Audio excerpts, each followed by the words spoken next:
Alright mga idol, ayan. So familiarization muna tayo mga idol dito sa operating cap ng Dimag Tadano brand. Alright, as what I said mga idol sa previous video natin, kung baguhan ka pa lang sa ganitong crane o hindi ka pa nakasampa sa ganitong crane, so i-save mo na tong video na to at i-share mo na para may babalikan ka balang araw. Alright, so andito na tayo mga idol. So ito yung joystick, ayan. So kung nakakahawa ka na ng iba't ibang crane mga idol, halos puro parehos lang ang function nito, di ba?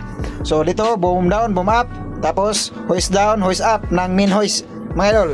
Ito ng kabilang joystick mga idol, hoist down, hoist up ng auxiliary, din swing left and right mga idol. Alright, so dito na mga idol, ito yung swing lock. So pag nakakulay pula, ibig sabihin naka-activate yung swing mo, tapos lock mo, nakapatay yung pula mga idol. So ito free swing o naka-free wheel yung crane mo mga idol, ganyan. So ito naman sa kabila mga idol, ito yung tilt up and tilt down ng cabin natin. Yan, ito dalawa. Ito naman yung toggle switch ng on and off ng engine natin. Ito wiper, ayan. So ayan mga idol, ito sa dashboard natin, ito yung level ng mga outrigger. So pwede ka dito mag-extend the track ng outrigger mga idol gamit ng ganitong toggle switch. So ito yung all. So pindutin mo lang, ito yung jack up and down, slider in and out also.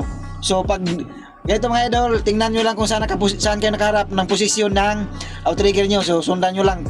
Pagkatapos may labas nyo lahat ng slider mga idol, pwede nyo i-auto din yung pag-level.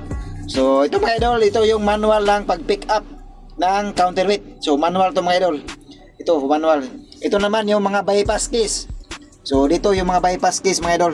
Ito. So ayun lang mga idol, ito emergency stops, key, so accelerator and brake. So ito yan naman horn, yan mga idol. So ayun lang mga idol, maraming salamat at shout out sa manggagawang Pilipino. Alright.